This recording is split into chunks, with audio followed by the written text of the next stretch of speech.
경남 브리핑입니다. 코로나 확진자 격리 의무가 다음 달부터 권고로 바뀌는 가운데 경남에서는 지난 24일 하루 신규 확진자 950명이 발생했습니다. 해외 입국 1명을 제외하고 모두 지역 감염입니다. 지역별로는 창원이 가장 많았고 이어서 김해와 진주, 양산, 거제, 통영의 순서입니다. 5월 경남의 누적 확진자 수는 25,570명입니다. 현재 경남에서는 5,052명이 재택치료를, 11명이 입원 치료를 하고 있고 이 가운데 위중증 환자는 1명입니다. 최근 사망자도 있습니다. 지난 3월 23일과 4월 4일, 5월 23일 치료를 받던 70에서 80대 환자 3명이 숨졌습니다.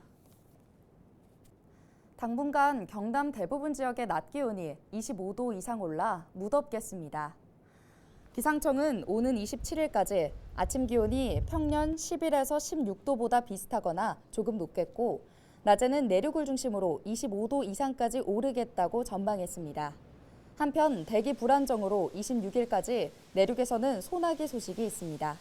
예상 강수량은 5에서 20mm로 비의 양은 많지 않습니다. 아직 5월인데 벌써 태풍 소식입니다. 제2호 태풍 마와르가 남태평양의 미국령 괌을 지나 한반도와 일본을 향해 북서진 중입니다.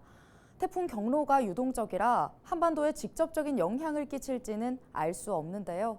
그래도 대비는 철저히 해야겠습니다. 영상으로 준비했습니다.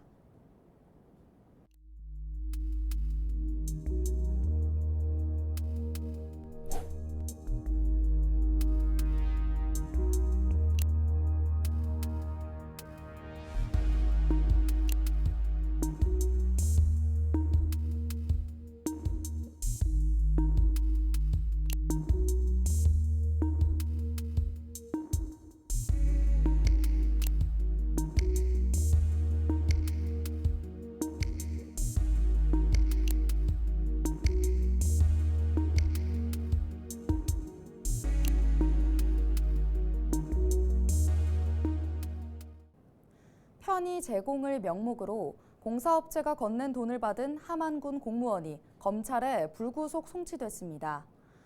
함안경찰서는 지난해 9월 공사업체 사무실에서 150만 원을 받은 혐의로 하수처리 담당 공무원 A씨를 불구속 입건해 검찰에 송치했다고 24일 밝혔습니다. 업체는 공사 도중 발생할 민원 등에 대비해 편의를 봐달라며 돈을 전달한 것으로 나타났습니다.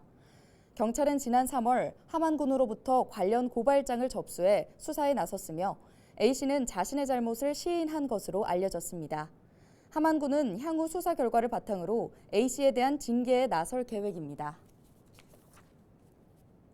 홍남표 창원시장은 24일 베어링 생산기업인 한국 NSK 창원 공장을 방문해 애로사항을 청취했습니다. 한국 NSK는 국가산단 확장 부지 개발과 지방도 개통 등으로 차량 통행량이 급증하고 이면 주차구역이 축소돼 직원들이 주차난을 겪고 있다고 설명했습니다. 직접 현장을 둘러본 홍 시장은 직원들이 고통을 겪고 있는 만큼 주차난을 해결할 방안을 찾겠다고 밝혔습니다. BNK 경남은행이 2023년 소상공인 희망나눔 상생금융을 추진합니다. BNK 경남은행은 연소득 3,500만 원 이하의 개인 사업자와 사업장 종업원을 대상으로 개인별 최대 1,000만 원까지 무담보 무보증 특별 대출을 지원합니다. 이번 특별 대출은 담보 여력이 없거나 신용등급이 낮아 은행권에서 대출을 받기 어려운 소상공인들의 고충을 덜어주기 위해 마련됐습니다. 대출을 희망하는 소상공인은 창원 지역 BNK 경남은행 영업 전에 사전 문의 후 방문하면 됩니다. 창원해경은 다음 달 9일까지 마산지방해양수산청과 지자체 등 유관기관과 합동으로 연안 위험구역에 대한 점검에 나섭니다. 이번 점검은 연안 사고 예방을 위해 사망사고 발생 구역과 사고 다발 구역 등 관내 25곳을 대상으로 인명구조함 등의 시설물을 점검할 계획입니다. 해경은 최근 해안가와 갯바위, 방파제 등 연안 해역에서 사고가 잇따라 발생하고 있다며 기본 안전수칙을 지켜달라고 당부했습니다. 지금까지 경남 브리핑이었습니다.